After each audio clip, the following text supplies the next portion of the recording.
Ever noticed how Amish communities seem unaffected by the economic problems that hit the rest of America? While recessions destroy savings and cause people to lose their homes, Amish families keep building businesses and raising barns like the recession never even happened. Turns out their centuries-old way of handling money might just be the ultimate blueprint for financial resilience in today's world. In the Amish community, financial systems run on principles that may seem unusual to outsiders. While most Americans depend on traditional banks for loans, the Amish have built a resilient, community-based system of capital and lending. At the center of this system are trust loans, interest-free agreements rooted in biblical values and mutual aid. When someone needs money to buy land or start a business, they turn to church members or relatives, not banks. These loans involve pooled resources, clear repayment terms, and no interest. Despite the informal setup, repayment is taken seriously. What's most impressive is the 98% repayment rate. That success comes from close community ties, strong values, and the understanding that financial failure affects more than just the individual. It affects the whole group. In the Amish world, a handshake and community trust often work better than a bank's collection agency. For young entrepreneurs, this system makes starting a business easier. Without interest, every payment reduces the principal, helping ventures become profitable faster. Some communities even manage lending circles, like internal credit unions, for homes or business growth. This setup proved its strength in 2008 when mainstream credit markets froze. While others struggled, Amish businesses kept expanding using internal funding. And it's not just for the Amish. Experts say small lending circles among friends or family, built on trust and clear agreements, can offer financial freedom without banks. The key is trust, structure, and accountability. Still, lending is only one part of the picture. What truly sets the Amish apart is how they diversify income. While many rely on one job, most Amish families have several income sources, which keeps them stable when the economy shifts.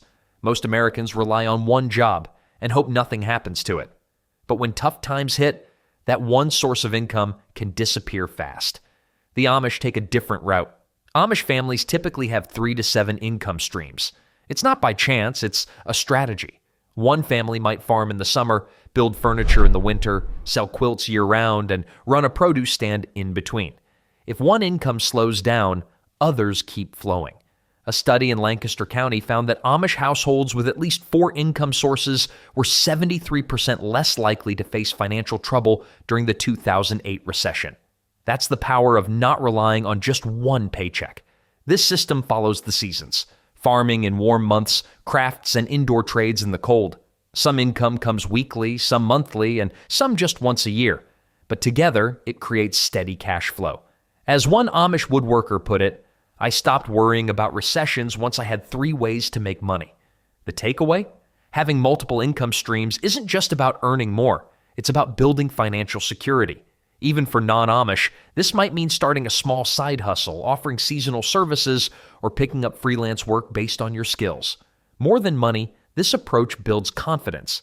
When one path closes, you know how to find another. And that mindset might be the most valuable asset of all. Walk into an Amish home and you might find something rare these days: real cash. Not just loose change, but actual savings stored in drawers or envelopes. Unlike most Americans who track savings on a screen, the Amish often keep enough cash at home to cover 6 to 12 months of expenses. This isn't about avoiding technology, it's about being ready. With no credit cards or loans, that cash helps them handle emergencies without debt. A survey in Ohio found that 87% of Amish households had at least 4 to 5 months of expenses saved, and 62% had 6 or more. That's impressive, especially with incomes lower than the national average. Their system is simple: envelope budgeting. Each paycheck is split into categories: repairs, healthcare, land, and cash is put aside before any spending happens. As one Amish farmer said, "Cash in hand doesn't lie to you about what you can afford." And it works.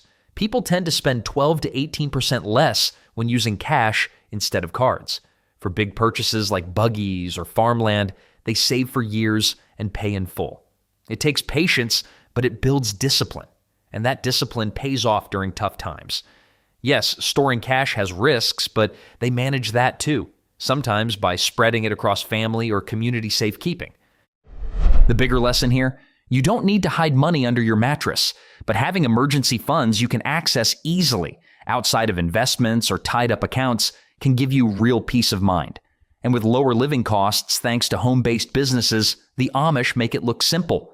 Behind many Amish homes is a workshop, bakery, or showroom. It's not just convenient, it's smart business. By running their operations from home, the Amish avoid one of the biggest costs most entrepreneurs face: commercial rent. While typical American small businesses spend 15 to 30% of revenue on workspace, Amish entrepreneurs pay nothing for rent. That means less pressure during slow months and more money saved. Working from home cuts other costs too: no commuting, less need for childcare, and shared utilities. One Amish craftsperson joked, "The only traffic jam I get is when my goats block the path between the kitchen and the workshop." It's funny, but it's also real savings. This setup offers flexibility. If sales dip, they shift to gardening or repairs. No leases, no stress, just smart, low overhead living. The only product we'll ever promote on our channel is a book by Claude Davis, a veteran prepper, about 126 superfoods and preservation methods from crisis times like the Great Depression and wartime that are impossible to find elsewhere. We decided to promote his book because we are the last generation able to share these techniques and superfoods to our children or grandchildren. It would be a shame to see this information about highly nutritious foods and preservation methods to survive crises disappear. You can also find a book about herbal remedies from Nicole Apelian on their store.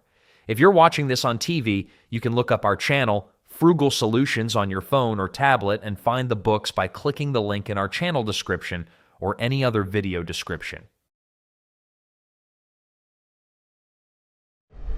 During the 2008 to 2009 recession, Amish businesses had 40% lower failure rates than their mainstream counterparts. Non-Amish entrepreneurs can learn from this too. Whether it's turning a garage into a studio or using co-working spaces instead of long-term leases, the key is to start lean. Lower overhead means more stability when times get tough. And for Amish kids, growing up around home businesses teaches hands-on skills early, skills that last a lifetime. Formal education stops at 8th grade for most Amish youth. Yet by age 18, many can build a barn, repair machinery, grow food, preserve it for winter, and run a small business. This isn't an educational shortcoming. It's a different kind of wealth. While mainstream Americans chase college degrees that often lead to specialized jobs with limited flexibility, Amish youth accumulate something more recession-proof: practical abilities that remain valuable regardless of economic conditions. These skills form a personal safety net that no market crash can erase. A revealing 2019 study found that the average Amish 20-year-old has mastered between 7 and 13 distinct practical skills that can generate income, compared to the average American 20-year-old's 2 to 3 marketable skills. This knowledge diversity creates remarkable economic adaptability when specific industries struggle. The Amish educational approach emphasizes apprenticeship and hands-on learning. From childhood, Amish youth work alongside parents, uncles, aunts, and community experts, gradually taking on more responsibility as they demonstrate competence. A 12-year-old might help with simple woodworking tasks, while a 16-year-old handles more complex aspects of furniture making. By 18, many can manage entire production processes independently. This system trains young people not just in specific crafts, but in general problem solving and adaptability. Fixing a broken buggy wheel, constructing an outbuilding, or troubleshooting a hydraulic pump develops a mindset that approaches challenges with confidence rather than helplessness. You city folks have to call 3 different specialists to fix what one Amish teenager can handle before breakfast, remarked an Amish elder to a visiting reporter. While exaggerated, this observation highlights how practical competence creates self-sufficiency during hard times. These skills typically span multiple domains. A young Amish person might learn construction basics, animal husbandry, food preservation, equipment repair, and a specific craft like blacksmithing or quilting. This diverse knowledge base means they're rarely left without options when one type of work disappears. Particularly valuable are repair skills. During economic downturns, mainstream consumers often delay new purchases but still need existing items fixed. The ability to repair furniture, tools, clothing, or equipment becomes especially valuable when people have less money for replacements. An Amish craftsperson who can both make new furniture and restore damaged pieces has business options in both prosperous and difficult times. This practical education happens without student loans or tuition payments. Instead of beginning adult life with educational debt, most Amish youth start with an economic advantage, marketable skills without financial burdens. Statistics show the average American college graduate in 2023 started their career with over $37,000 in student loan debt, while their Amish peers typically begin with no debt and immediate earning capacity. For those outside Amish communities, this approach offers valuable insights. While formal education brings many benefits, supplementing it with practical skills creates economic resilience. Learning basic repairs, food production, construction techniques, or craft skills provides backup options during job market turbulence. The 5 most consistently valuable skills across economic cycles include basic construction and repair, food production and preservation, equipment maintenance, sewing and textile work, and childcare or teaching abilities. Developing proficiency in even 2 or 3 of these areas creates significant economic flexibility during challenging times. This emphasis on practical knowledge works in tandem with the strong community bonds that form the backbone of Amish financial resilience. Individual skills multiply in value when embedded within a supportive network of others with complementary abilities. When an Amish family faces financial hardship, they're never truly alone. Their community forms an invisible but incredibly strong safety net that catches anyone who falls on hard times.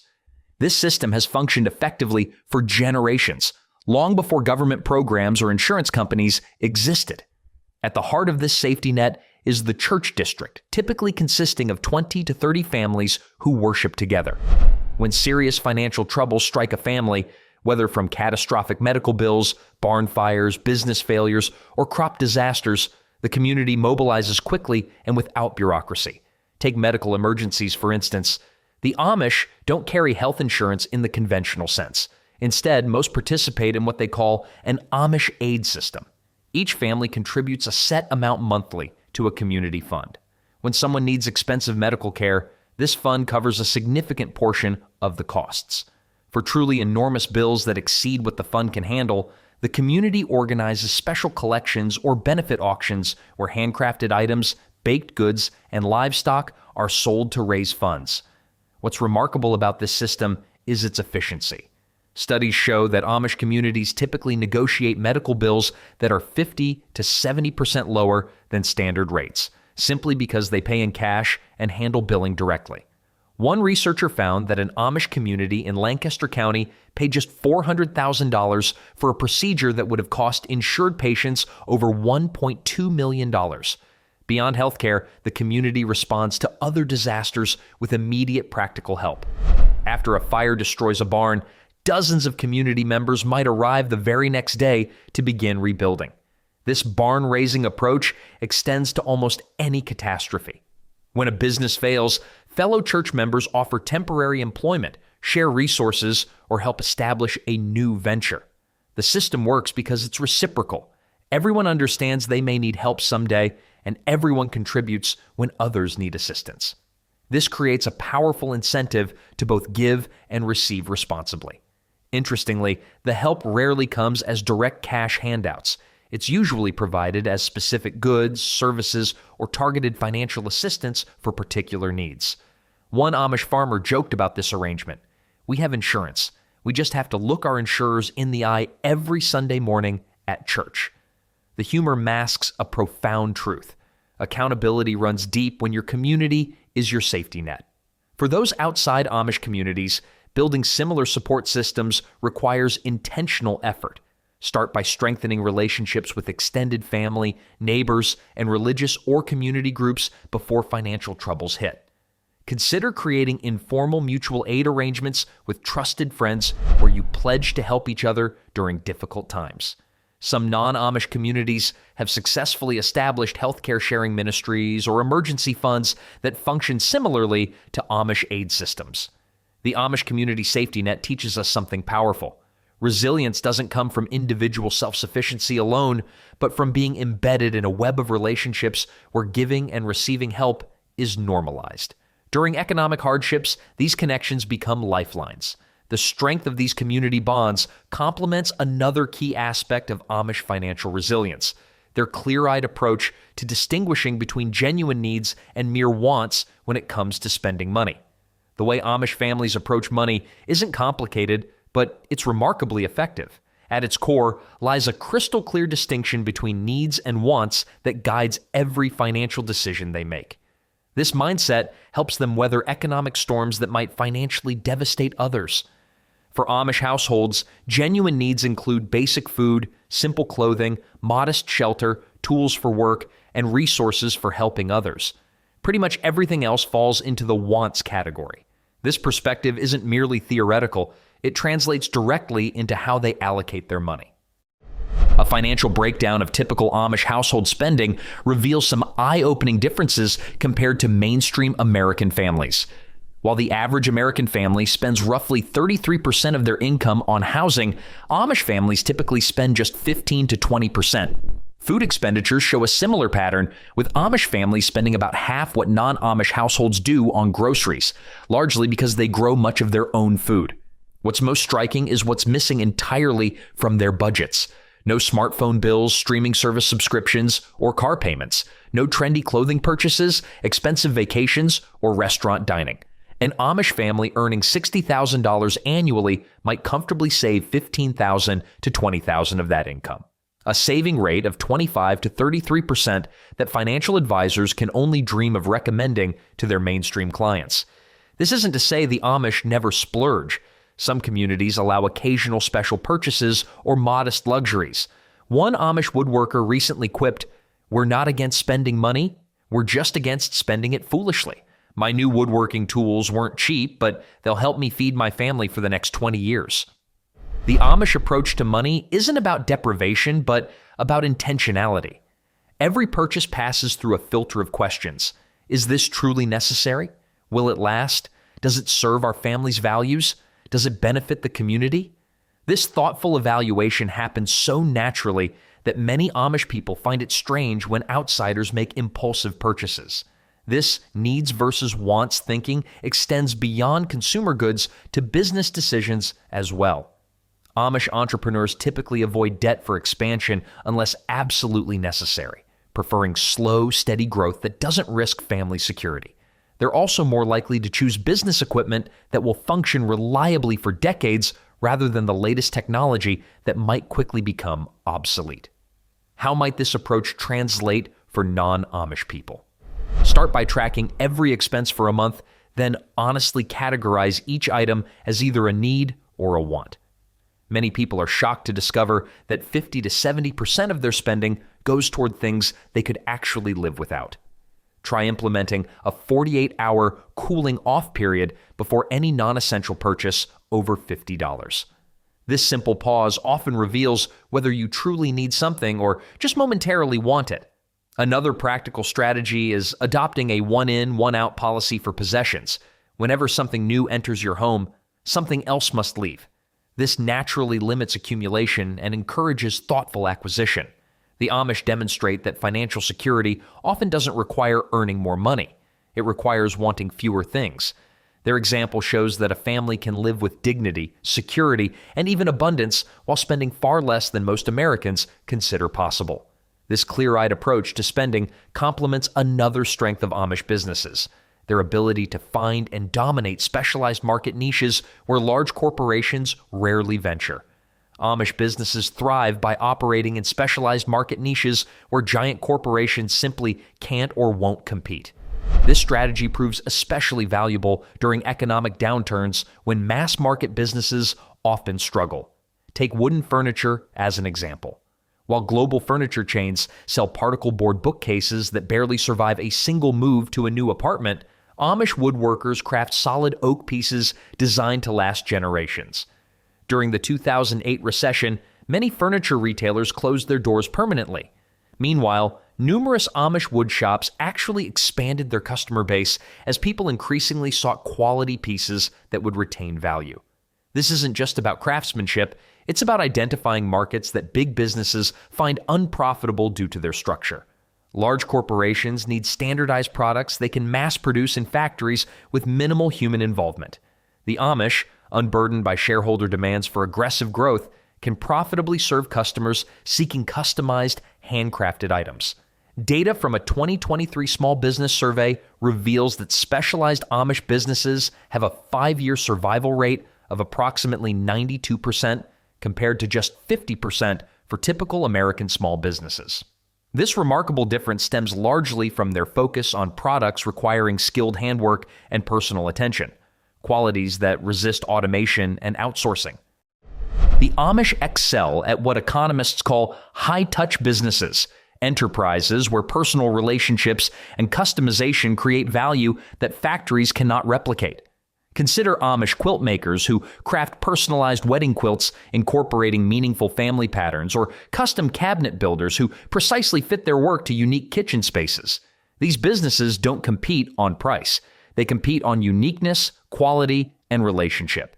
When asked why he doesn't worry about competition from big retailers, one Amish buggy maker responded, "Let me know when Amazon starts handcrafting horse carriages that last for 30 years. Until then, I'll keep my workshop running." His humor highlights a serious advantage, specialized knowledge that creates an economic moat around his business. Amish entrepreneurs also benefit from remarkable customer loyalty. Customers who value authenticity and craftsmanship often develop relationships spanning decades with their preferred Amish suppliers. During economic downturns, these customers might delay purchases, but rarely switch to cheaper alternatives. This loyalty creates stability that mass-market businesses rarely enjoy. For non-Amish individuals seeking similar resilience, the lesson is clear. Identify what unique skills or knowledge you possess that can't be easily replicated by larger competitors. Perhaps you're a graphic designer who specializes in creating materials for local religious organizations, a carpenter who restores century-old homes using traditional methods, or a tutoring service that customizes educational approaches for children with specific learning differences. The goal isn't to serve everyone. It's to serve a specific group of customers so well that price becomes secondary to the unique value you provide. Start by identifying your existing skills, then narrow your focus rather than broadening it. Counterintuitively, specialization often leads to greater financial security than attempting to appeal to everyone. This approach requires patience and deep expertise, but it creates businesses that remain viable even when economic storms sink larger, less specialized enterprises. The Amish demonstrate that sometimes the safest market position isn't at the center of the mainstream, but in the specialized corners overlooked by corporate giants. This capacity to identify and develop specialized markets connects closely with another key Amish business strength: their remarkable ability to adapt quickly when economic conditions change. The Amish may appear traditional, but when needed, they adapt quickly and effectively. This flexibility has helped them survive economic crises that cripple other businesses. Though rooted in the past, their business mindset is often forward-thinking when it counts. During the 2008 housing crash, Amish furniture makers in Pennsylvania shifted from cabinets to custom storage and office furniture. In the 2020 pandemic, they retooled within weeks, producing home office gear, masks, gowns, even hand sanitizer. Many kept their teams working while others shut down. How do they adapt so fast? First, Amish businesses usually carry little debt, giving them space to experiment. Second, they aren't slowed by red tape. Owners can pivot instantly. Third, they use versatile tools, not specialized machines, making it easier to switch products. Most importantly, they share knowledge. If one business adapts, others follow fast. Lessons spread through everyday conversations, not boardrooms. As one greenhouse owner joked, "When the economy hands you lemons, we make everything from pies to candles and teach the neighbors too." This isn't new. In the 1980s farm crisis, many Amish farmers shifted into trades and small manufacturing, preserving their way of life. For non-Amish, the takeaway is simple: know your core skills, stay alert to trends, and build tools, savings, and networks that let you change direction fast. The Amish show us that real resilience comes from flexibility, not just tradition. The most recession-proof grocery store isn't a store at all. It's an Amish family's backyard garden, root cellar, and pantry. While economic troubles may empty supermarket shelves or send food prices soaring, many Amish families barely notice these disruptions because they produce so much of what they consume. Surveys of Amish households across several communities reveal that the average family grows between 60 to 80% of the food they eat throughout the year.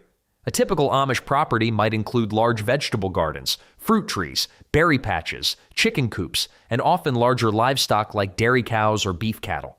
This production isn't just a hobby, it's a strategic buffer against economic uncertainty. The financial impact of this self-sufficiency is substantial. An Amish family of 6 might spend just $300 to $400 monthly on grocery store purchases compared to the $1,200 to $1,500 a typical American family of the same size would spend. This difference represents annual savings of approximately $10,000 to $14,000, money that can support other family needs or be saved for future investments. Food production represents just one aspect of Amish self-sufficiency. Many communities maintain a surprising degree of energy independence as well. While they avoid connecting to the electrical grid, many Amish workshops and homes use alternative energy sources like solar panels, hydraulic air compressors, and even sophisticated battery systems charged by solar or generator power. During energy price spikes or outages, these systems allow Amish businesses to continue operating while competitors might be forced to close. The Amish approach to repair and maintenance further reduces their dependence on outside economic systems. Rather than replacing items when they break, Amish households typically repair everything from clothing to tools to furniture. Children learn basic mending and repair skills from an early age, and communities maintain networks of individuals with specialized repair knowledge. One study found that the average Amish household spends about 75% less on replacement goods than comparable non-Amish households because of their repair culture. Home construction represents another area where self-sufficiency yields significant financial benefits. When an Amish family builds a new home, community members often provide much of the labor, from framing to finish carpentry. Materials frequently come from the family's own land or local sources. The result? A new Amish home might cost 30 to 40% less than a comparable house built using conventional construction methods and hired labor. Self-sufficiency doesn't mean isolation, however. One Amish farmer noted with characteristic dry humor, "We're not trying to live on Mars here. We just think it's smart to know how to feed yourself before you worry about updating your phone." His point highlights an important distinction. Amish self-sufficiency isn't about complete isolation from the market economy, but about strategic independence in essential areas. For non-Amish individuals interested in greater self-sufficiency, starting small yields the best results. Consider beginning with a modest garden focused on high-value, easy-to-grow crops like tomatoes, lettuce, and herbs. Learn one practical skill at a time, perhaps basic clothing repair, simple plumbing fixes, or food preservation techniques. Each new capability reduces dependence on outside systems and builds confidence for acquiring additional skills. Home energy represents another area where incremental steps towards self-sufficiency can yield significant benefits. Simple improvements like solar-powered outdoor lighting, wood stoves for supplemental heating, or rain barrels for garden irrigation reduce utility costs while providing resilience during outages or price increases. The Amish example demonstrates that producing even a portion of your own needs provides both financial savings and psychological security during uncertain economic times. While few modern Americans can achieve the degree of self-sufficiency typical in Amish communities, even modest steps in this direction build resilience against economic disruptions. This focus on producing basic needs at home perfectly complements the other Amish financial practices we've explored, from community safety nets to specialization in unique markets. Together, these strategies have enabled Amish communities to thrive through economic downturns that devastate less prepared populations.